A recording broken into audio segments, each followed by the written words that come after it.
Welcome back to the Morning Blend. Did you know that 1 in 3 seniors dies with Alzheimer's disease or some other form of dementia? Yeah, and get this, last year caregivers provided more than 17 billion hours of service without getting any pay. Annalie Kruger is back from Care Right to talk about Alzheimer's disease and how her group can help. Thanks for being here again. Good morning, thank you. Nice to have you. Let's talk a little bit about how common it is, the prevalence of Alzheimer's. There's over 5 million people that suffer from Alzheimer's disease.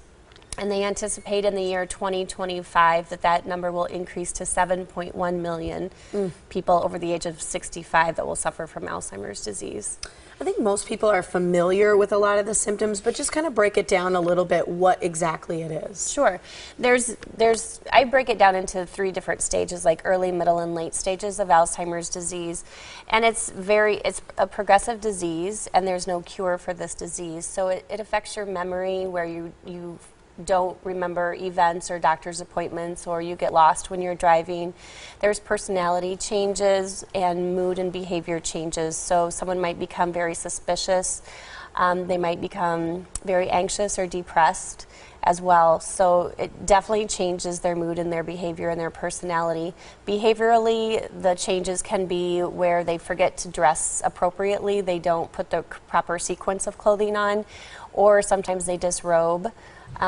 So they take clothes off in public places. So they just lack that kind of discretion. Yeah, that filter almost, right. or that the common sense part of it. One of the things I heard somebody describe once, because we think of forgetfulness and that kind of thing, is it's not just that you can't find your keys. But once you find the key, you don't remember what to do with it. Right, and it's more involved with that too, because it truly does impact your quality of life and your daily living. So, and then that just gets worse and worse and worse as the disease progresses.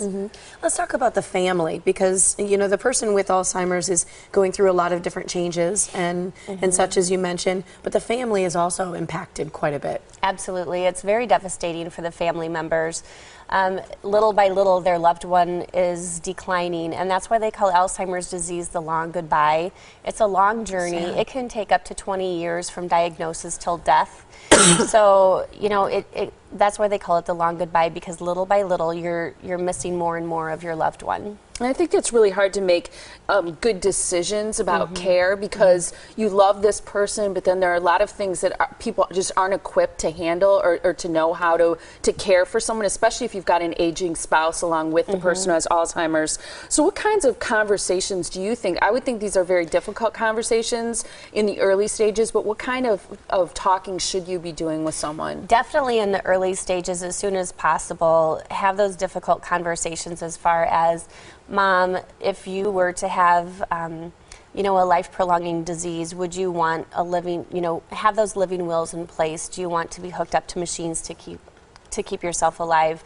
If your heart stops, do you want to have the CPR? Have those kind of conversations and try to really get those medical power of attorneys and living will documents in place right away, while the decision-making is less impaired than what it will be.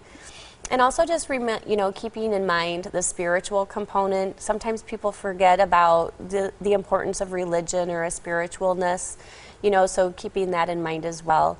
And really getting a good understanding of what it is your aging loved one really likes, like if they like music, and getting a good sense of what their routines are, because at some point they're not going to be able to verbalize those wishes. So really getting as much information as you can. Early. Do you help people through some of those conversations? I do. I meet with a lot of family members that are dealing with this particular disease, and help facilitate those difficult conversations as far as what their goals are as their disease progresses, and really help not only the patient but the family member as well, because the patients also know that there's something wrong with them, and it's very scary, because most people know what Alzheimer's disease is, and when you get that diagnosis, is very, very scary, because they know the outcome. I'm wondering what your elevator pitch is when you try to describe what Care Right Inc. does. How do you, because this is one of the ways that you help people, but there are a lot of other things that you do too. I help families facilitate and navigate through that long-term care industry, as well as just aging in general. And so helping them do pre-planning to make sure that when there are states of crisis, that they're still acting with an educated decision, rather than frantically making decisions. So really doing a lot of pre-planning and a lot of community education and seminars and professional speaking engagements. And speaking of, you have a small group that's coming up on understanding Alzheimer's. What will you be talking through there, and who do you want to come? I want family members to come to this. It's a free event. It's actually at the clubhouse of the subdivision of where I live. So it's in Falcon Glen in Greenfield, and it's a free event from 2 until 4 p.m. on June 13th. And the conversation will just be very informal. It'll be an overview of Alzheimer's disease and how that disease impacts not only the patient but the family as well. So behaviors to look for, personality changes to look for, and how to best help support yourself and others that are going through that disease. And I think that's the key, is that people need support as they're going through these changes. It's that support, it's the reassurance, it's the validation, it's the education that's key to the success in navigating through a difficult time. So first, starting with that free seminar, it's Understanding Alzheimer's. It's on Thursday, June 13th from 2 to 4 p.m. Again, on Falcon Glen Boulevard in Greenfield. It's free.